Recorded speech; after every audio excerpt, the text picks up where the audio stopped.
So very good morning to all of you. तो अपने lectures के सीरीज़ को आगे बढ़ाते हुए हम लोग आ चुके हैं हेटेरोट्रॉपिक न्यूट्रिशन से स्टार्ट करना है। बट मैंने लास्ट पोर्शन पे देखा कि लास्ट पोर्शन पे अपनी वीडियो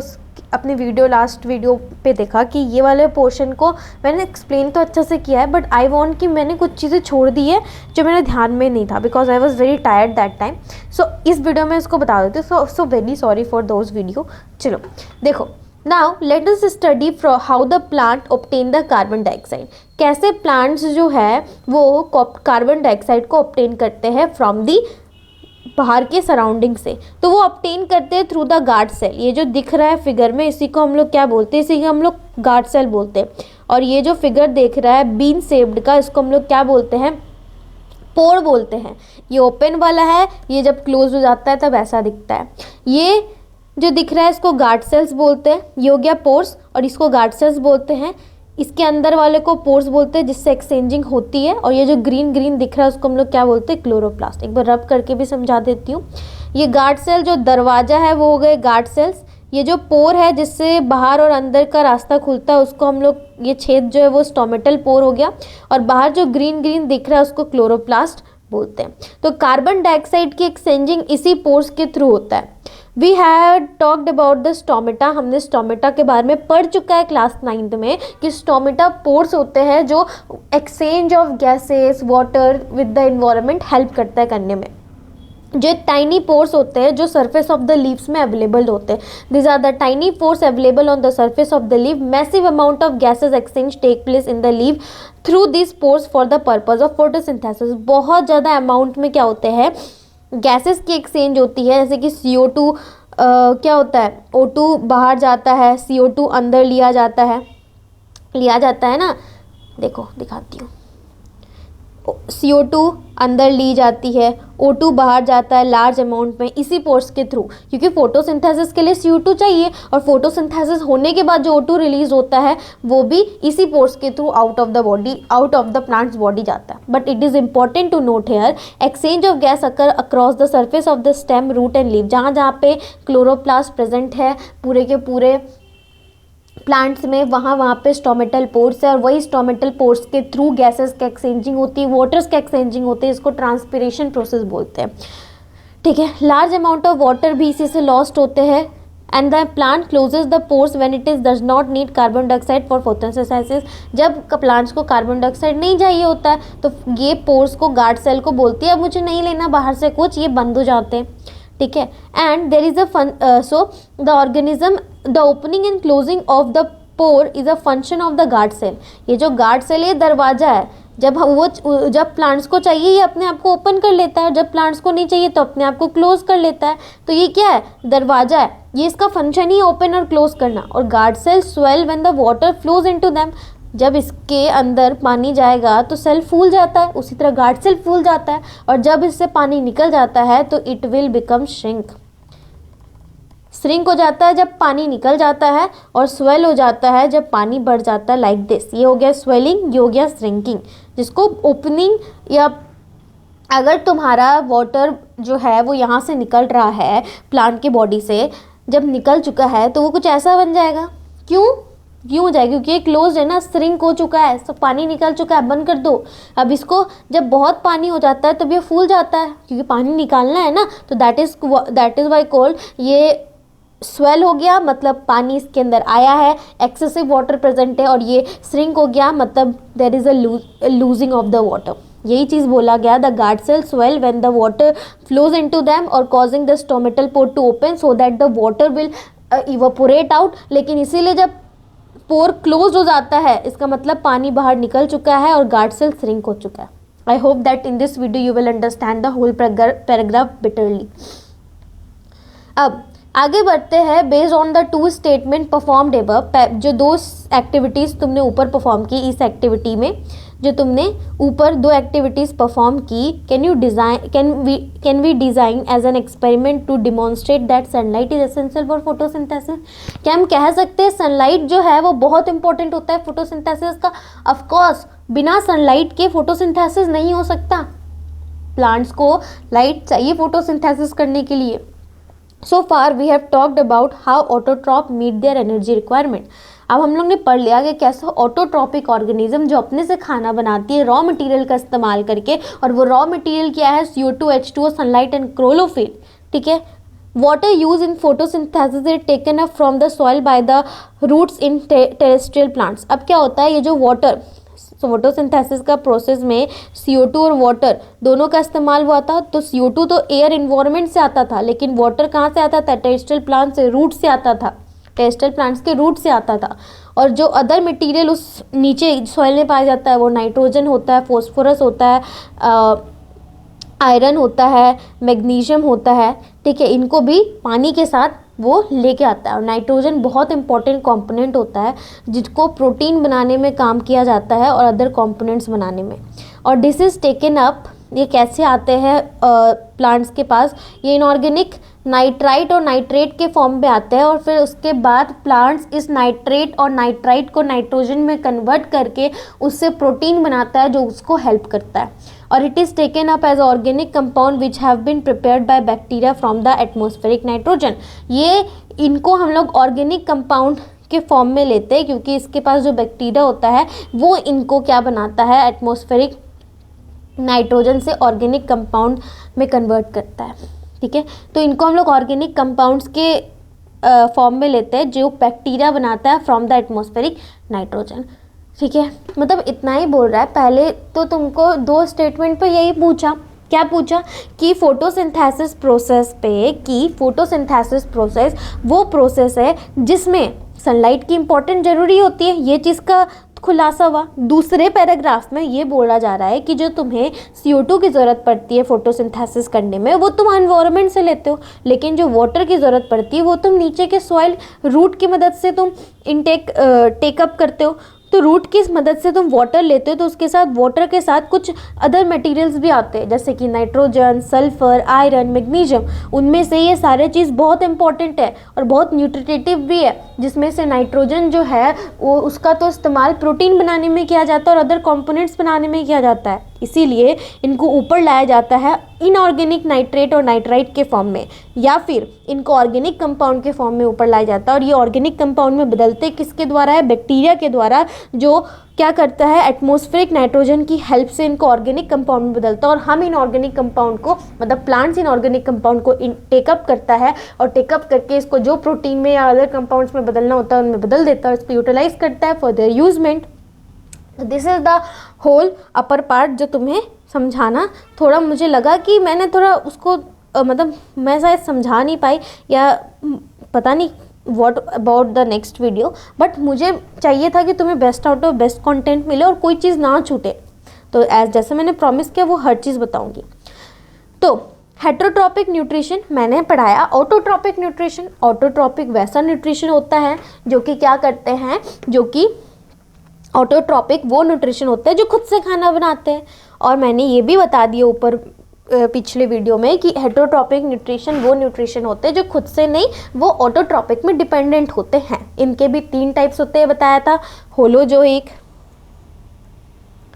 सैप्रोफाइटिक और पैरासाइटिक। मैंने बताया था होलोजोइक में इंजेक्शन मुंह के थ्रू होता है, मतलब पहले वो इंजेक्ट करते हैं उसके बाद वो डाइजेस्ट करते हैं। बट सैप्रोफाइटिक में बाहर डाइजेशन होता है, फिर वो अंदर क्या करते हैं, एब्जॉर्प्शन करते हैं। और पैरासाइट तो दूसरे पे डिपेंडेंट होते हैं अपने फूड्स के लिए और लिविंग के लिए। देखो, each organism is adapted to its environment. हर एक ऑर्गेनिज्म अपने इन्वायरमेंट को अडेप्ट करता है। The form of nutrition differ depending on its type and ability of food material as well how it obtain by the organism. जो हम लोग खाना खाते हैं वो उसमें भी हर किसी में अंतर है, कुछ अपने बना लेते हैं, कुछ दूसरे पे डिपेंड होके खाते हैं। इसीलिए food source is stationary, food source जो स्टेशनरी होता है और mobile would allow for difference in how the food is accessed. Food source जो होता है, तुम कहाँ से खा रहे हो वो अलग अलग होता है, कैसे तुम खा रहे हो, खुद से पका के खा रहे हो या फिर दूसरे ऑर्गेनिज्म का बनाया हुआ चीज़ ले रहे हो। तो what is nutritive apparatus used by the cow and a lion? There is a range of strategy by which the food is taken and used by the organism, और organism break down the food material outside the body and then absorbed it। और जो organism होते हैं वो food material को क्या करते हैं, तोड़ते हैं, ठीक है, और फिर उसको क्या करते हैं, उसको अब्जॉर्ब करते हैं। ये तो सब चीज़ बताया। अगर हम लोग क्या करते हैं, हम लोग खाना खाते हैं, हमारा दांत तोड़ता है उसको, स्टोमक में जाके HCl तोड़ता है और अलग अलग ऑर्गेनिज्म तोड़ते हैं, और ये सब तोड़ के उसके बाद उसको हम लोग एनर्जी में कन्वर्ट करते हैं, फिर उसको हम लोग यूटिलाइज करते हैं, और फिर जो यूटिलाइज करने लायक नहीं है उसको एक्सक्रीट आउट कर देते हैं। यही चीज़ बोला गया, which is food is taken in, हम उसे अंदर लेते हैं, उसको यूज़ किया जाता है ऑर्गेनिज्म के द्वारा, तोड़ा जाता है फूड मटेरियल को आउटसाइड द बॉडी, उसके बाद ऑब्जर्व किया जाता है। अब देखो यहाँ पे दो चीज़ इंपॉर्टेंट है, ध्यान से देखना। देखो यहाँ जो मैंने तीन डिस्टिंग्विशन दिया था, होलोजोइक, सेप्रोफाइटिक और पैरासाइटिक, एनसीईआरटी में ऐसे नॉर्मली नहीं देगा। देखो यहाँ पे एक डिस्टिंक्शन उसने कर दिया कि when the food is taken in, जब फूड अंदर लिया जाता है और ऑर्गेनिज्म के द्वारा यूज़ किया जाता है, ये अलग अलग स्ट्रैटेजी होती है। कुछ अंदर लेके तोड़ते हैं, कुछ बाहर से तोड़ के अंदर लेते हैं। तो some organism break down the food material outside the body, कुछ ऑर्गेनिज्म फूड मटेरियल को बॉडी के बाहर तोड़ते हैं और फिर उसको ऑब्जर्व करते हैं, जैसे कि fungi like bread malts, yeast and mushroom or other take in and whole material and break it down inside the body. What can be taken in and broken down depend on the body design and functioning. तो इसको हम लोग क्या बोलते हैं, ये हो गया तुम्हारा सेप्रोफाइटिक और ये हो गया तुम्हारा होलोजोइक, क्योंकि इसमें अंदर खाना लिया जाता है फिर ब्रेक डाउन किया जाता है, और इसमें खाना अंदर लेने से पहले ही ब्रेक डाउन किया जाता है। इसके एग्जाम्पल हो गए fungi, bread modules, yeast and mushrooms. ठीक है, नाउ अच्छा ये तो हो गया। Some other organism derive nutritive from plants और एनिमल्स विदाउट किलिंग दैम, कुछ ऑर्गेनिज्म दूसरों से लेते हैं बिना उनको मार के। This parasitic nutritive strategy is used by the wide variety of organism, जैसे कि Cuscuta, ticks, lyase, leeches and टैपवर्म्स। अब यहाँ पे तीसरा टाइप बता दिया जो बताए थे पैरासाइटिक, जो अपना खाना नहीं बनाता है, अपने से नहीं तोड़ता है, दूसरों के खाना को, दूसरों का बनाया चीज़ को खा के अपने आप को जिंदा रखता है, जैसे कि लाइस, जू और कस्कुटा के पास क्लोरोफिल नहीं होता। ये भी एक तरीके का प्लांट है जिसको अमरबेल बोलते हैं। इनके पास क्लोरोफिल नहीं होता, मतलब ग्रीन पिगमेंट नहीं होता, जिससे खाना बना नहीं सकते। और ये अगर खाना बना नहीं सकते तब क्या होगा, ये खाना बना नहीं सकते और ये खाना नहीं बना सकते तो क्या होगा, ये दूसरे प्लांट्स पे राउंड ऑफ होके रहते हैं। जैसे ये कस्कुटा, ये एक प्लांट है और इसके अराउंड क्या होता है, इसके अराउंड कस्कुटा ऐसे मान लो ये व्रैप्ड करके रखता है।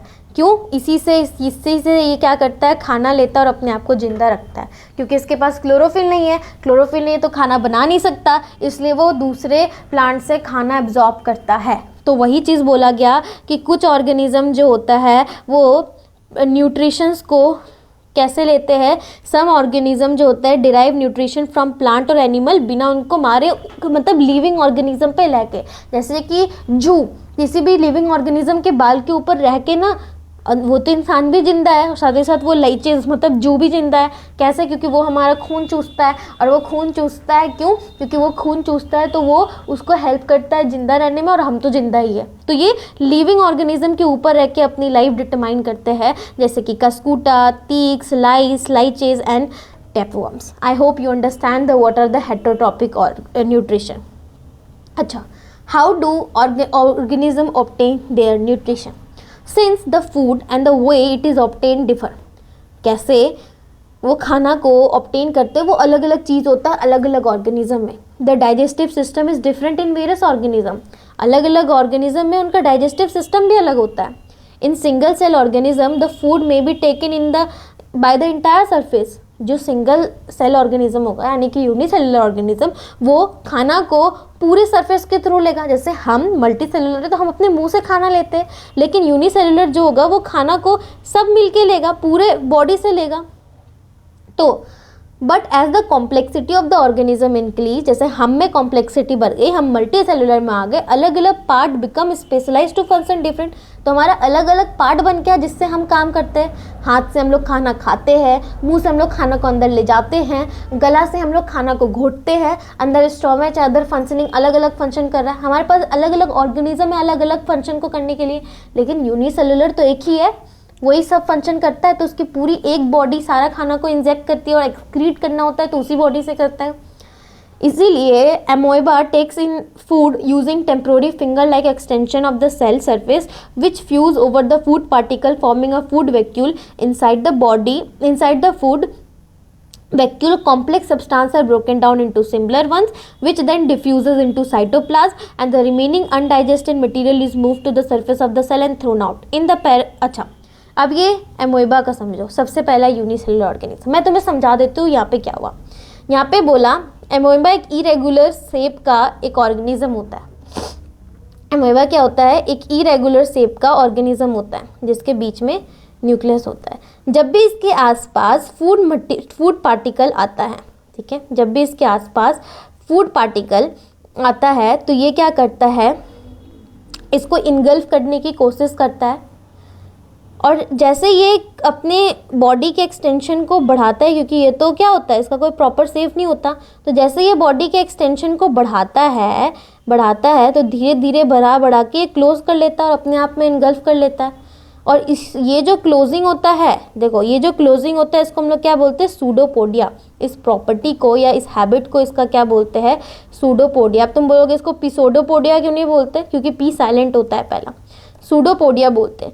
तो ये जब इनगल्फ कर लेता है तो ये क्या हो गया? इस ऑर्गेनिज्म के अंदर न्यूक्लियस है, ठीक है, और इसके अंदर अब क्या आ गया? फूड पार्टिकल भी आ गया। अब ये जो है जब फूड पार्टिकल को अपने अंदर ले लिया सूडोपोडिया प्रॉपर्टी के हेल्प से, उसके बाद धीरे धीरे क्या करेगा? ये धीरे धीरे क्या करेगा? इस फूड पार्टिकल को तोड़ेगा और साइटोप्लाज्म में बदल के अपने आप को ऑब्जर्व कर लेगा, ठीक है, अपने आप में ऑब्जर्व कर लेगा। और जो मटीरियल इसमें अपने आप में ये ऑब्जर्व कर लिया, ठीक है, साइटोप्लाज्म में इसको इतने तोड़ा और साइटोप्लाज्म में घुल गया। उसके बाद इससे जो न्यूट्रिटिव एलिमेंट्स मिले उसको इसने इस्तेमाल कर लिया और बाकी जो वेस्ट प्रोडक्ट बच गया इसको अपने बॉडी के कॉर्नर में लाना स्टार्ट किया। और जैसे कॉर्नर में लेके आया उसके बाद एक टाइम के बाद इसको बाहर निकाल दिया। तो इस प्रोसेस को क्या किए? एक्सक्रीशन, मतलब बाहर निकालना। ये होता है पूरा एमोबिया का प्रोसेस। अब यहाँ देखो, यहाँ मैंने बता दिया रफ में, अब तुम्हें यहाँ फेयर में देखो समझ आ जाएगा क्या हुआ। यहाँ पे ये था सॉरी,